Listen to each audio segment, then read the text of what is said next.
ፓርቱ ተመልሰናል። ሌስኮ እዚህ ጋር ቤተክርስቲያን ላይ ዝክር ነበር። በጣም ርቦን ነበር። እንጀራችንን አነሳን። ፏ አረግን። ፏ እንጀራ ፏ ለወጥ ነበር። ጠላችንም ይኸው እዚህ ጋር በፎሌ ነው።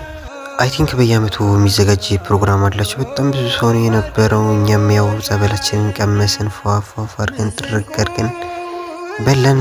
ከዛም በኋላ ብዙም ሳንቆይ ትንሽ አሳረፍና ጉዞ ጀመርን። አሁን ደግሞ ወዴት ነው እየሄድን ያለነው? ወደ ቅዱስ ያሬድ ቤተክርስቲያን። በመንገዳችን ምን ብናገኝ ጥሩ? ይህ የምታዩት የአጼ ካሌብ መቃብር ያለበት ቦታ ነው። ያው አልገባንም፣ ዝም ብለን አለፍን። ከዛም መንገዳችንን ቀጠልን። ያቸው እነዚህ እናቶች ያምሩ ስማንቦሉ በጣም ነበር የሚያማምሩት።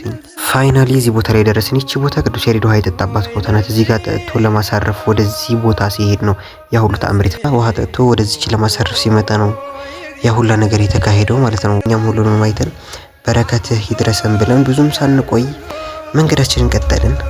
ቆንጂት ደክሞት ነው መሰለኝ እዚህ ጋር እያሳረፈች ነው። እዚህ ጋር የምትመለከቱት ደግሞ የንግስተ ሳባ መዋኛ ገንዳዋ የነበረ ነው። ፋይናሊ ጽዮን ደረስን። እዚህ ጋር የምታዩት ዝንጀሮ ማለት ነው። ከታች ደግሞ ሌላ ዝንጀሮ አለ። እየተመካከሩ ዘቢብ እየሰረቁ ነው እና እነሱን የተመለከተ ሌላ ሰርቆ ላይ ተቀምጧል። ሌላ ቪዲዮ ሰራላችኋለሁ። የዛሬ ውሏችሁን ይመስል ነበር ባይ